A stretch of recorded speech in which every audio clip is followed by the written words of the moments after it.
Programang ito ay rated SPG. Striktong patnubay at gabay ng magulang ang kailangan. Maaaring may masiselang tema, lengguwahe, karahasan, sexual, horror o droga na hindi angkop sa mga bata.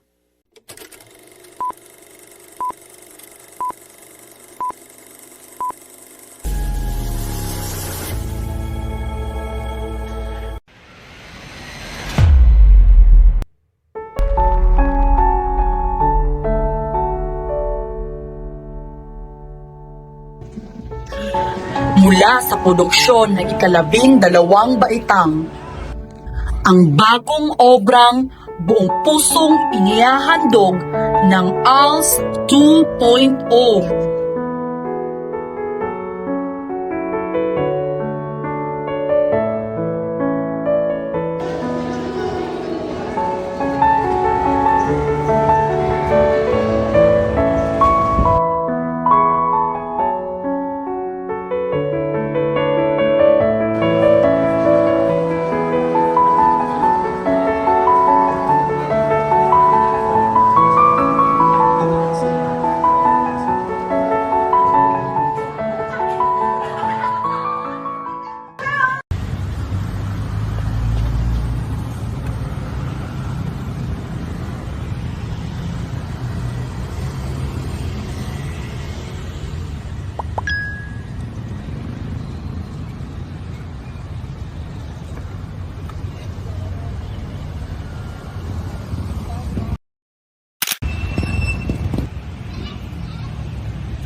So we get one up there. That's why I brought my shit to be glad.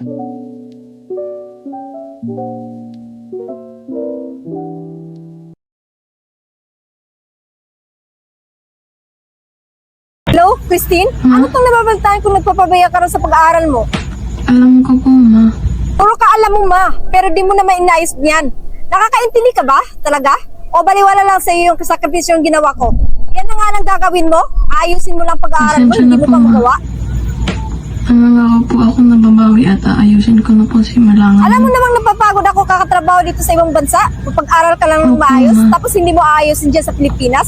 Hindi ko na Binibigay po ko lahat ng luho mo, ulitin. tapos gaganituhin mo lang ako. Pasensya na po, ma. Ikaw, ma. Bago mo ako pagalitan, tinanong mo man lang ba ako kung kamusta ako?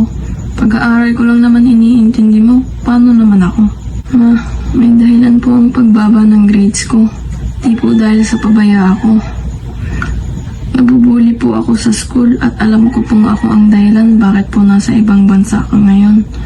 At sobrang bigat po nun para sa akin. Minsan po gusto kong magsabi sa inyo na napapagod din po ako.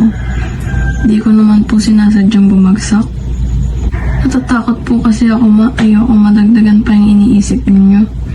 Ayokong isipin ninyo na sinasayang ko lang lahat ng ginagawa niyo para sa akin. Pasensya na po, ma. Simula ngayon, magsasabi na po ako sa inyo ng totoo. Hindi ko na po ililihim kung anong mga nasa loob ko. Salamat po, ma. Opo, ma. Pasensya na po ulit sa lahat ng nagawa ko. Okay po, ma. Ingat po kayo palagi dyan. I love you din po.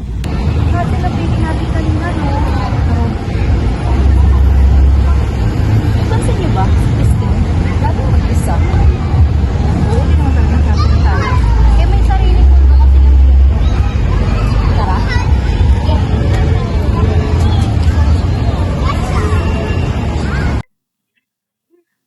Hoy, ang tahimik mo ah. Parang soundtrack ng library. Boring. Angas mo ah, kinakausap ka, di ba? Mapagpanggap pa.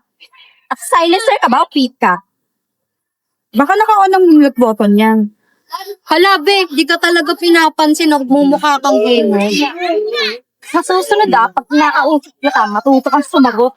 Tara na, kumain na lang tayo. Wala naman tayo makakala sa mute room.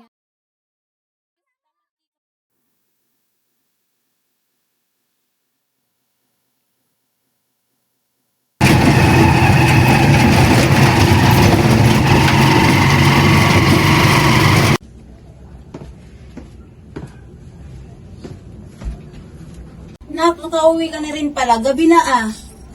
Aba, umuwi ka pa. Okay lang. Ano sabi mo? Marunong ka na sumagot? Pasensya po. Bitawan mo na siya. Ikaw, huwag kang mangialam dito ha. Ah! Tawin niyo po ako.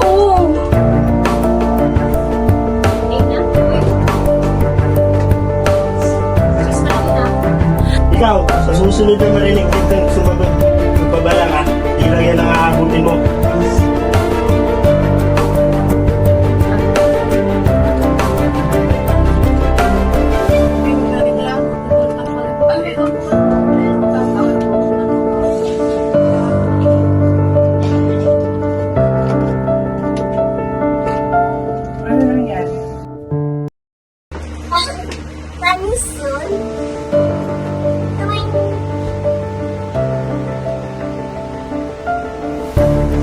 Jeremy!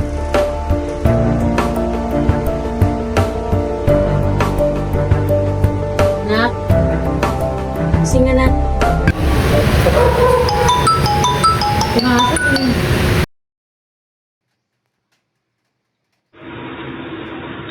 Hello, Michael. Next week ka na lang pumunta dito. Bakit pa? May importante akong lakad ngayon. Daddy, can you please faster? Sabi mo, aalis tayo.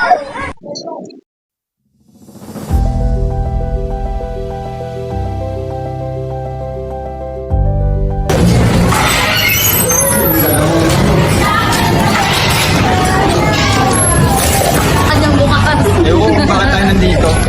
Pero parang mas may nakakahiya pa na...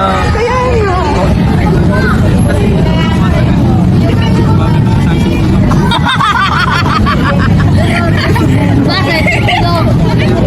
Ba't mo na?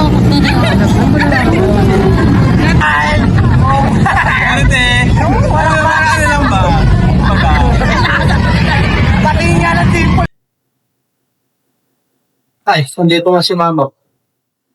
Oh, Michael, andyan ka na pala. Kumain ka na ba? Naku, Ma. Hais, kailan kaya ako makakausap kay Mama na hindi siya nakakasala?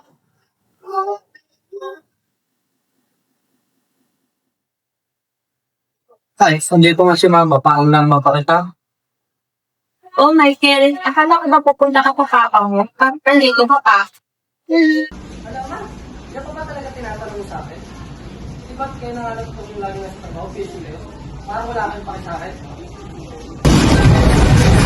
Anak, pasensya ka na. Hindi ko alam kung yun ang kalakulan ang nararamdaman mo. Pasensya ka na, ha? Marami akong pagkukulang sa'yo bilang isang nanay.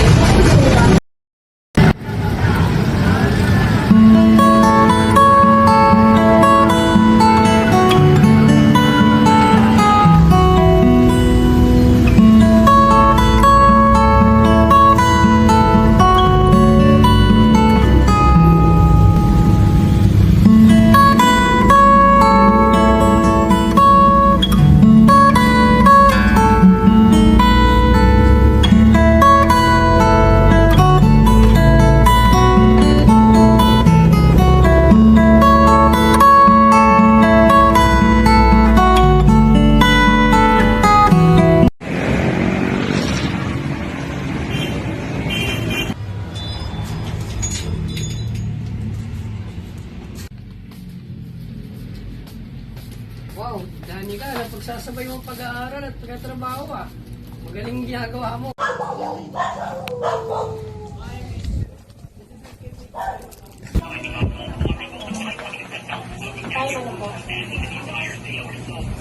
Dali ka, may pera ka ba? Tingnan mo pera.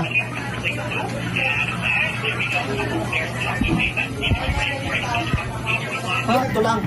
Pero napakasakong pera eh. Ha? Kasasahod mo lang ah. Pinagdadamutan mo ba ako? Akin na yung wallet mo. Walang laman. Ang silbi. Parehas kayo ng ina mo. Lintik na bahay to.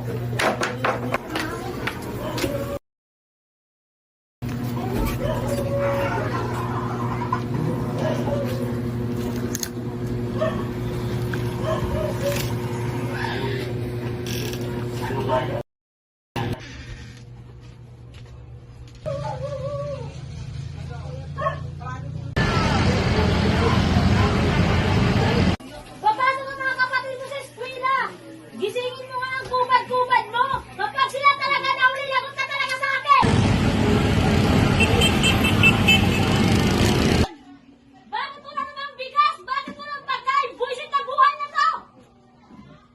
Ano ba? Ang aga-aga. Napakaingay ng bunganga mo. Bad trip.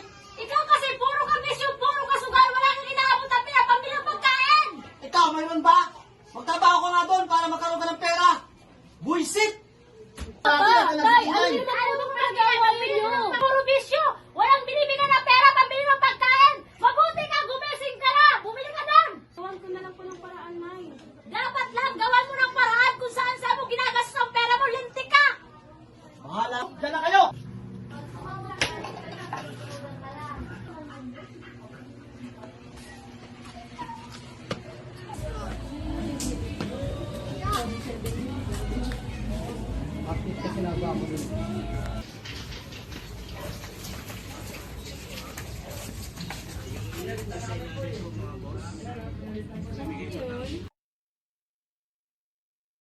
Saan si Ting? Ting! I'm so proud of you. Yeah.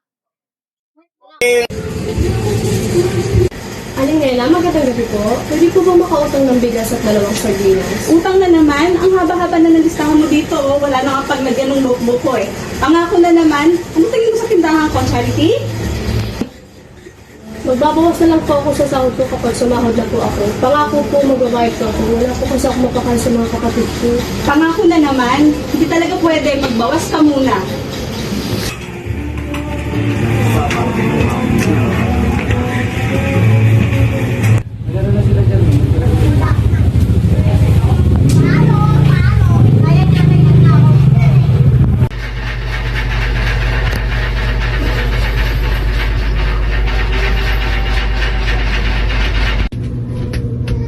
Bakit wala kang dalang pagkain? Kahit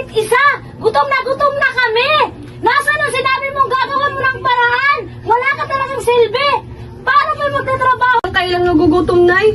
Sana habang nagtatrabaho ako sa labas, sana kayo rin. Hindi kayo puro, dali ka. Nay, bilang obligasyon yung magulang ko kayo, hindi puro akong aako dun. Paano naman ako?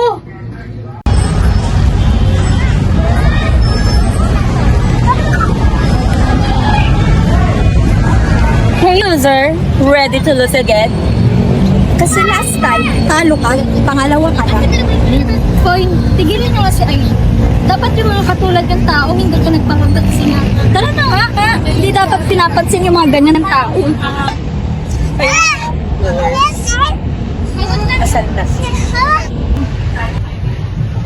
You can always try your best, Irene.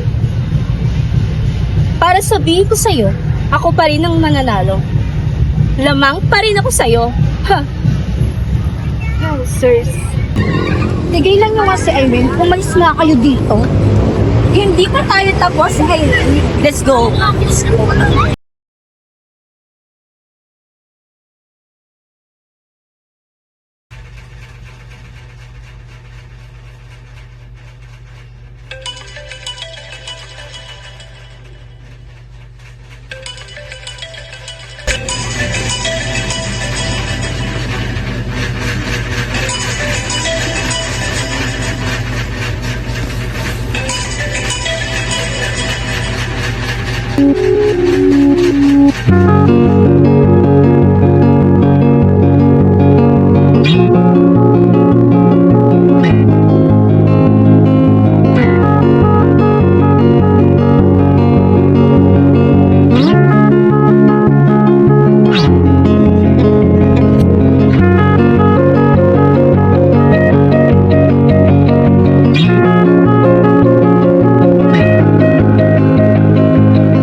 Irene, kumusta ang exam mo?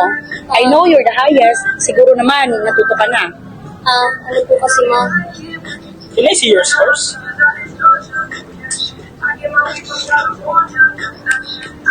Ma, ano po kasi, I didn't meet your expectation again. You're such an idiot. Napaka-bobo mo talaga. Bakit hindi mo kami kayang gayahin ng dad mo? We're both an excellent students during our time. Marimar, please stop. Please give your daughter a time to explain. What explanation do you want to hear from your daughter? Heto na nga, oh. Heto na ang resulta ng katangahan niya. Do you expect me to be happy? Na may anak tayong tatanga-tanga? Oh my God. Anong sasabihin ng mga kamag-anak natin? Na may boba at tayong anak? Marimar, sumusobra ka na. Grabe na kung pagsalitaan mo yung anak natin. Bakit hindi ka na lang pa makontento sa kung anong kaya niya? Sumusobra? Anong makontento? Are you even sure that your daughter is doing all her best? Kasi kung oo, bakit ganito yung resulta? Bakit hanggang ngayon, pangalawa pa rin? She is such a disappointment and disgrace to our family. Idiot? Disappointed? Disgrace? Ano bang may katago sa akin, Ma? Kahihiyan? Ginawa ko naman ang lahat. Ang taas ng expectation niyo. Ma, Pa, napapagod din ako. Paano na lang ako? Irene.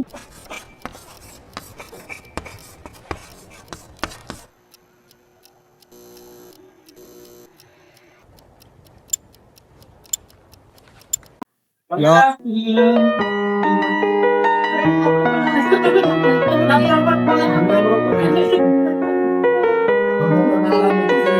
Ilis naman sila. Dito pa lang nababata eh. Bilis ni Sen. Wait lang at pinag-ilim. Ito pa na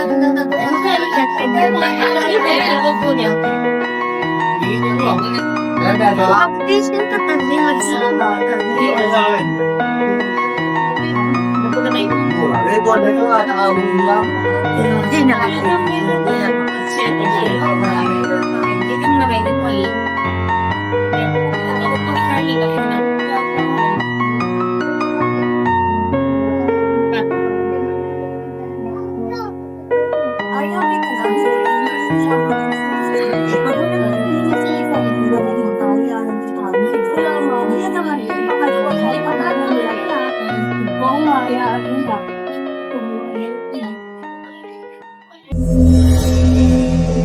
Kung ang mga isip ay may tunog, siguro sabay-sabay itong sisigaw.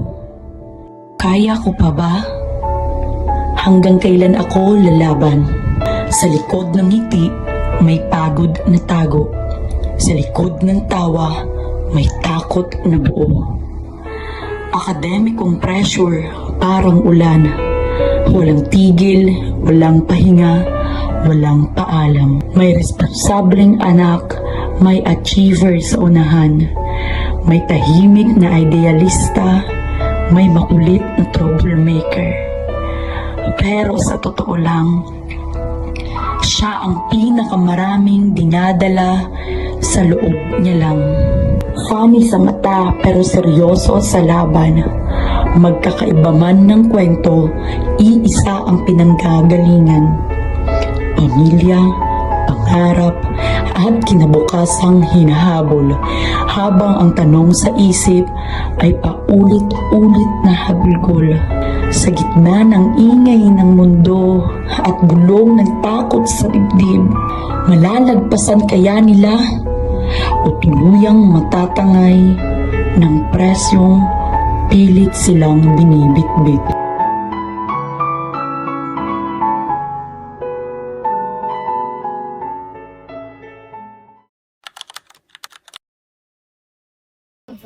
Ay, naku. Dati, buhuli ka. Wala, bago na ako. Bakit na ako? Ako, tingnan na natin yung buhuli na naman. Grabe na lang. Ano na tagagawa mo? Paano ba ito na?